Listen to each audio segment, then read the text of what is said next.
You're listening to the Barbecue Nerds podcast, where smoke meets science and flavor is our favorite experiment.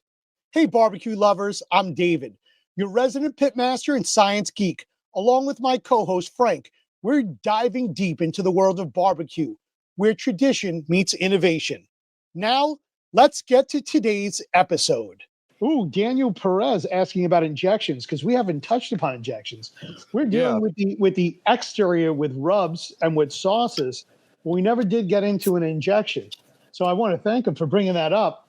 And I'm expecting that we get some type of content from him moving forward now that he's got a Smokeslinger on the way. Absolutely. Yeah. I expect nothing but content from everyone. So on the injection scene, there's probably somebody that's in the comments here or listening to the show that has been doing it longer than me. So I yield before I say anything. I yield to their experience, and I'm perfectly okay with being corrected. However, from my experience, Fab was the OG injection, Fab powder. And Leanne Whippen, it was, I believe, her dad, I think, was Fab. And the Fab powder injection came around on the competition circuit. You mixed it up. It had phosphates in it. It had other seasonings and things like that. And that hyper injected moisture into the fibers of the meat. Before that, I don't really know if there was legit injections around, but the grandfather to all the injections is brining and curing. So it accomplishes a similar feat.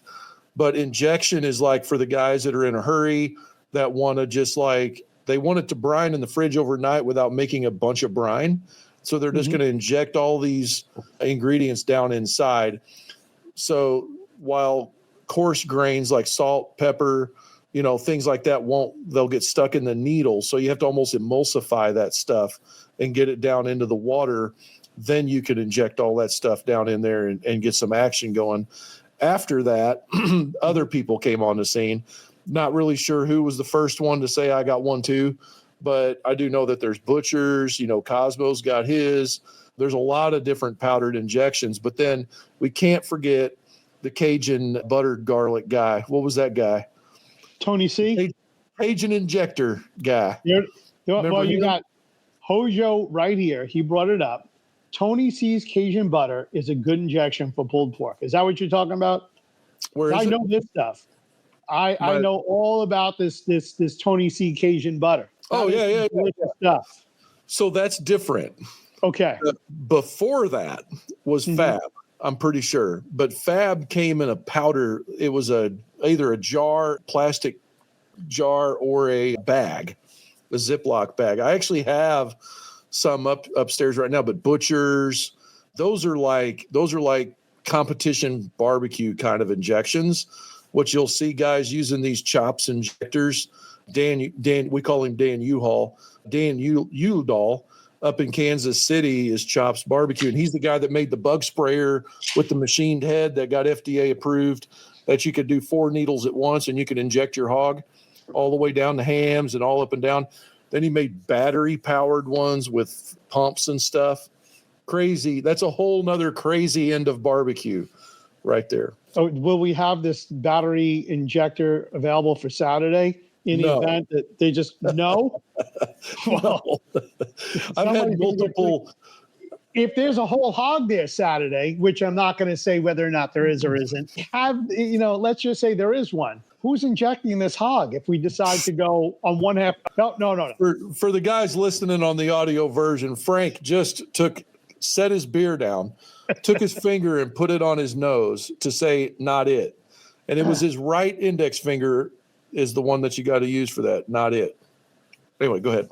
Well, I'm just, as we go back 2 episodes ago, and we had mentioned just how excited David is and does things over the top. One of the talks that came up was with this whole hog, do we split it in half symmetrically, or are we cutting it into 4 portions? If we split it in half, we could do half where we do an injection and a mopping, and then half where we're doing a rub or just salt. There's all these ideas. I only bring this up because when I wanted to get one of these injectors I was told to just go to a veterinary store to get this injector for a horse rather than spending money on an injector that someone says is for the barbecue industry. It's battery powered. I need this. I hook it up to a car battery. We're going to need all night power. Yeah. So if you go to most barbecue stores, like specialty stores, you'll see them in there. It's called Chops Power Injector. They're usually the half-gallon or the full-gallon pump-up sprayer. Mm-hmm. And he's got a little acrylic, some kind of food-grade acrylic machined head that accepts the screw-in needles. And, yeah, you get to inject 4 places at once that way. So, but there cannot be any granules in it. It would be a bad deal because you'd plug up them needles and it ain't going to work. That's true. Yeah. So, but yeah, the injection thing, I'm not really sure where it started except competition barbecue, that like needles into meat. There's a lot of things that started in competition barbecue that nobody knew anything about competition barbecue, but guys like the what was that guy we talked about, Cajun injector guy? Oh, Tony C. He made him that special little cooker thing, and remember he went on the TV on QVC and infomercials, yep. And he was selling that thing. Yeah. I've used that Tony C Cajun butter on turkeys that we deep fried. Yeah. I've used that on pork butts. I've used that on, oh my God, so many different, they have different flavors too. I remember we injected an entire bone-in ribeye. I don't know why we did this. It's just one of the things that we decided to do one day. We injected the entire bone-in ribeye with the Blues Hog Bold and Beefy, big and beefy. Yeah, that one. Along with, boy, we really got crazy with this. We also used Better Than Bouillon beef. That you just add hot water to that. So that thinned it down. And then somehow one of the other Tony C Cajun items that he has was in that too. I mean, it was about as close to a competition bite as you're going to get because of how much we injected it. And then all the seasoning on the outside. So you get that good crust on that prime rib as well. Yeah. Yep. Cool stuff. Yeah. I'm not really sure where that comes from regionally, though, other than competition barbecues. So I agree with you. I don't think that there's a region necessarily. It's just another way of being able to get as much flavor into the meat as possible. So as it's cooking over a long period of time, not only does it not dry out, which it shouldn't do anyway, but it continues to retain that flavor. Mm-hmm. You hear people do this all the time, that they use apple juice on their pork.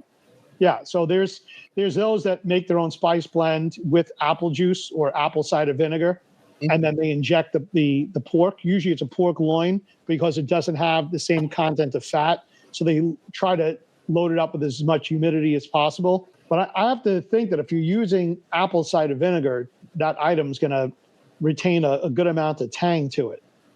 Yeah, yep, for sure. So now we got to pivot and we got to get over to the fusion evolution of barbecue. This is my favorite topic. I love this. The first thing I think about, and I don't know who's first that ever did it, but the one thing I think about very quickly that comes to mind is a restaurant up in Kansas City called Buck Tooie. Shout out to those guys. I wouldn't be able to, like, off the top of my head, tell you much about it. I haven't eaten there yet, but I know a lot of people that have, and they're pulling together those Asian, Korean kind of flavors and mixing that in with barbecue. It's like their claim to fame. I don't know if you know of any like that, any fusion places. There's so many places that combine ethnic seasonings and foods from around the world into one plate. And it's not just limited to barbecue. So we'll see like a lot of the different masala curries that come in from India that are combined with coconut milk that's native to, say, Thailand. And then that'll be infused with like a Kona coffee rub that you'll find coming out of Kona, Hawaii. Yeah. So there's so many flavors that are combined together. So for example, you could take your Kansas City burnt ends and then toss them in that gochujang Korean barbecue sauce, and then mix in a little bit of the red chili paste. So that way you get a nice sweet, spicy, smoky flavor, and it takes that meat to a whole nother level when you bite into that tender, delicious, juicy burnt end. Oh, yeah. Well, burn ends, the whole purpose of burn ends is to get that char, to get that the bark and the char and the flavor, and then you're actually setting that glaze and not burning it really, but caramelizing that glaze on there. That's the whole point of burn ends. And then you get into the same thing with pork belly burn ends. I was actually going to do some with jowl the other day just because I had a chunk of it. I didn't have time, but yeah, you're starting to get into some cool stuff there. So as far as fusion though, it's not just limited to bringing like Oriental flavors and stuff like that. We're talking about Mexican flavors coming in. Correct. Or, some of the other flavors like that Argentina, like an Argentinian. Well, Al Fragoni, he told me a little bit about it, is that, most of the people that migrated to Argentina around the end of the war, you were given two choices. You're going to New York or you're going to Buenos Aires. And so most of the people from Europe that migrated out, it was a 50-50 shot. They're probably going to pick Argentina or New York. And so you wind up with all these cultures that went to Argentina, and then all of that in turn impacted the cuisines and stuff like that. Like chimichurri was actually like curry. It was gimme curry is what the story is that I heard about that. So, but they wound up calling it chimichurri, and it's all their little blend of herbs that they use down there in Argentina. So you get a lot of Italian down there, some German, you got a lot of crazy stuff that's all kind of blended together. And here we are doing that in our barbecue. Sausage. There's a million different kinds of sausage being made. Don't forget about the tacos, man. Barbecue's gone full touch now. I knew tacos was coming. Brisket barbacoa with salsa verde, or pulled pork with a mole drizzle. It's like that pit and that taqueria had a baby. Yeah. There's so many different items in tacos now. On these trips that I've taken with you, and we're down there in Texas and elsewhere, we tend to find our way to taco joints quite often for breakfast. That's all there is lunch, down there. Dinner. There ain't no Texas barbecue in Texas. I swear. I bet Mexican restaurants has got that outnumbered like probably 30 or 40 to 1. They're everywhere. Like they're even in places you don't expect them, little houses that are Mexican restaurants. But I like tacos. So you're right. I'm wrong. There are a lot of barbecue places in Texas, but it does seem like the little Mexican places pop out everywhere. And you got to try them. Oh, yeah. I mean, tacos is correct. Tell me I'm wrong. Tomorrow's Tuesday. What's nice about a taco or those other things that I love. Oh my God. Now I can't feel it. It slipped my mind. It's not an empanada. Well, even empanadas now. Empanadas have so many varieties of ingredients on the inside. Yeah. It's just stuff it with everything, anything. That's right. Yeah. Yeah, really cool. Another fusion element is shotgun shells. Have you heard of those? That's the big giant manicotti that are filled with all kinds of barbecue related things and then wrapped in bacon and smoked. The fatty.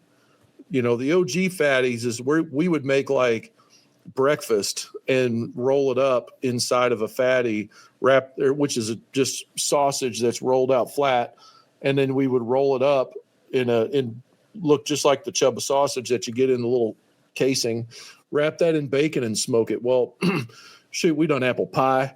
We done inside of those. We've done so many things inside of Italian pizza, inside of these fatties. That's another fusion dish that you see around. That's a wrap for today's episode of the Barbecue Nerds podcast, where smoke meets science and flavor always comes first. This episode is brought to you by Smokeslinger, the craftsman behind some of the best barbecue pits and offset smokers in the game. Whether you're a backyard warrior or a pro pitmaster, Smokeslinger builds custom pits designed to help you cook your best barbecue ever. Visit smokeslinger.com to see their lineup and bring competition quality smoke to your own backyard. A big shout out to Smokeslinger for fueling our passion and keeping the smoke rolling strong.